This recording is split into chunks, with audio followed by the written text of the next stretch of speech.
Ouah, il y a des sons qui réveillent des souvenirs quand même.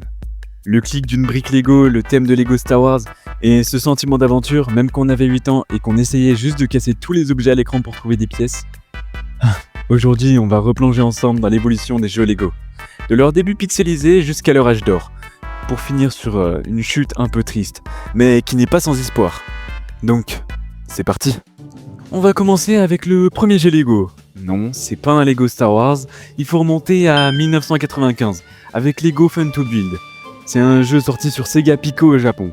C'est un collectif d'activités interactives. C'est pas vraiment un jeu d'aventure quoi.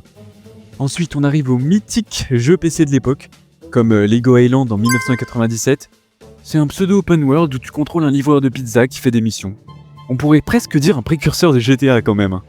Mais bon, passons à la suite. Lego Racers en 1999. Bon, je vais pas tous les citer, c'est un peu considéré comme un Far West des jeux Lego, avec des graphismes cubiques, des contrôles approximatifs, mais qui gardent quand même un charme fou au fil des années. Et surtout, pas encore de franchise. Pas de Star Wars, pas de Batman, juste de l'univers 100% Lego. Bon, on va faire un petit passage dans le futur, et on va directement à 2005. En 2005, c'est le Big Bang. Lego Star Wars The Video Game débarque. Et c'est une claque. Le jeu mélange humour slapstick, coopération en écran partagé et fidélité à l'univers original.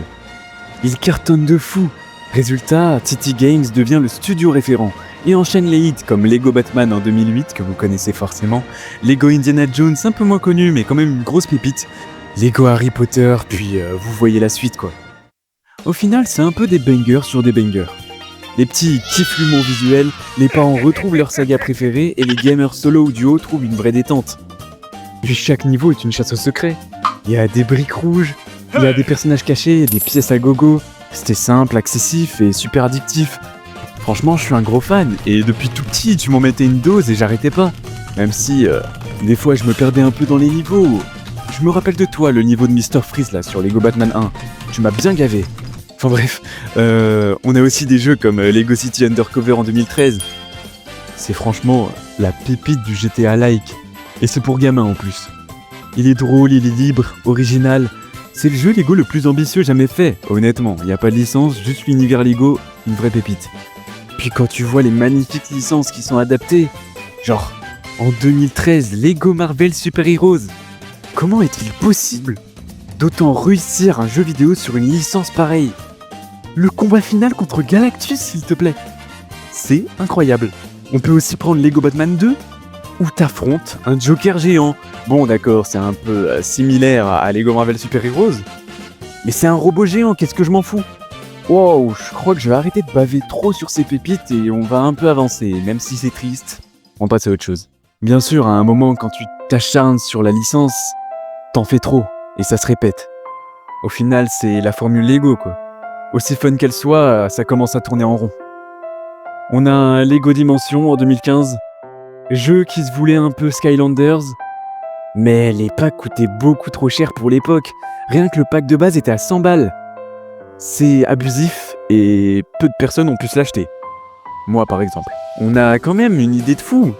Ça mélange du Lego Doctor Who, du Portal, du Retour vers le futur, mais c'est trop cher, ça tombe à plat. Et c'est mal marketé. Surtout qu'à cette époque, le public grandit. Et les enfants commencent à passer à Minecraft ou Fortnite. Aujourd'hui, les seules personnes qui ont encore des jouets, c'est plutôt des personnes qui collectionnent. Et ça, c'est surtout dû au prix qui augmente extrêmement ces derniers temps. Mais l'histoire n'est pas finie. On a des jeux comme en 2018, Lego DC Super Villain. Et le dernier jeu TT Games à ce jour, il est sorti en 2022, et c'est Lego Star Wars The Skywalker Saga. Un nouveau moteur, des caméras dynamiques, des combats améliorés, humour revu, et franchement, c'est un petit bijou.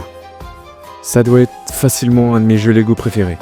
Parce qu'il arrive à adapter cette magie d'avant avec un monde changé aujourd'hui. Malheureusement, le gros souci, c'est derrière les coulisses. Du crunch au max, des retards, des changements de direction et très peu de DLC intéressants. Là où avant on avait des DLC avec une histoire, aujourd'hui ce ne sont que des skins. Et dans ce jeu, ce qui manque aussi, c'est une vraie customisation des personnages. Ce qu'on kiffait avoir à l'époque, surtout avec cette tonne de personnages, plus de 300 personnages. Du coup, réponse du public, on n'aime pas trop. Et c'est ça qui est triste, c'est que depuis ce dernier gros jeu Lego, on a eu que des jeux banals. Aucun jeu Tity Games, un jeu Lego de course Touquet et un jeu Horizon, licence phare de PlayStation, adapté au mode Lego. Et d'ailleurs, les critiques sur ce jeu ne sont pas fameuses. La patte essentielle des jeux Lego manque énormément ici. On se rend compte aujourd'hui que les jeux Lego à licence ne marchent plus trop.